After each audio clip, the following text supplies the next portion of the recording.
Back in the early 2000s, life felt normal. Not perfect, but steady. I had a wife.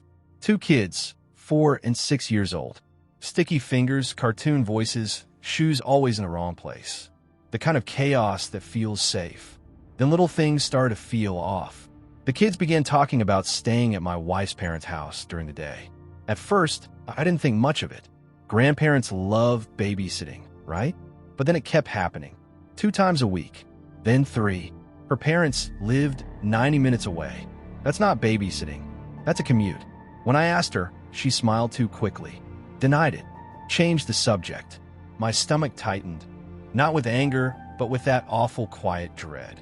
The kind that whispers, something's wrong, and you already know it. She was never a good liar. So I stopped arguing and started observing. I tracked her car mileage. Every week, it jumped by 400 extra miles. There it was. Cold, mathematical, impossible to explain away. Still, numbers don't break your heart. People do. One afternoon, I sat down at her home computer. Next to the keyboard was a yellow sticky note. Her AOL password. I stared at it longer than I want to admit. My finger hovered over the mouse. Then I logged in. The emails weren't poetic. They weren't romantic. They were casual. Jokes. Laughing emojis.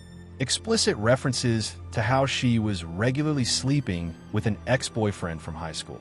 And worse, she mocked his wife, laughed about her body after childbirth. I printed every email.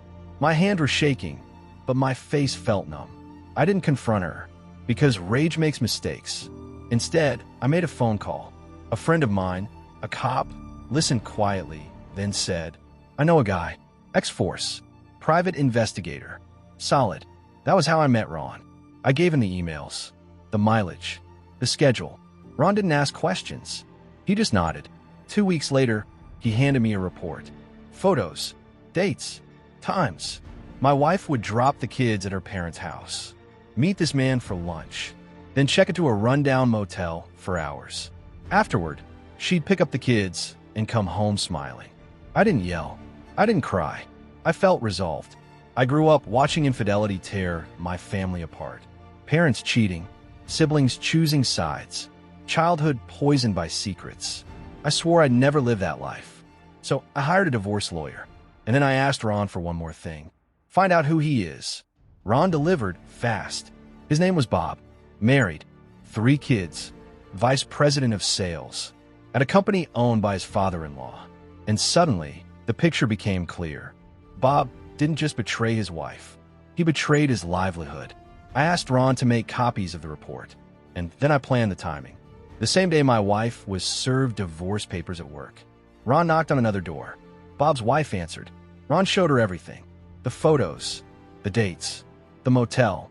She didn't scream, didn't cry. She thanked him and closed the door. What happened next wasn't rumor. It was public record. Bob's wife emptied their joint accounts, took the kids, left. Her father fired Bob the same day, then evicted him because the house wasn't Bob's. It belonged to her parents. Bob spiraled. There were restraining orders, police reports. One argument escalated so badly her brother broke Bob's nose. Criminal charges, jail time. Bob vanished. No LinkedIn, no Facebook, just gone. As for me, I kept it clean. No trash talking, no fighting. I focused on my kids. Now they're grown. I don't hate my ex. I don't love her. She's simply history. And honestly, that's the most powerful ending of all. Revenge doesn't always mean screaming. Sometimes it means letting people face the consequences of their own choices. I didn't destroy anyone's life. I just stopped protecting their lies. If this story gave you chills, hit that like button. Subscribe for more real-life revenge stories that prove karma doesn't need help, just timing.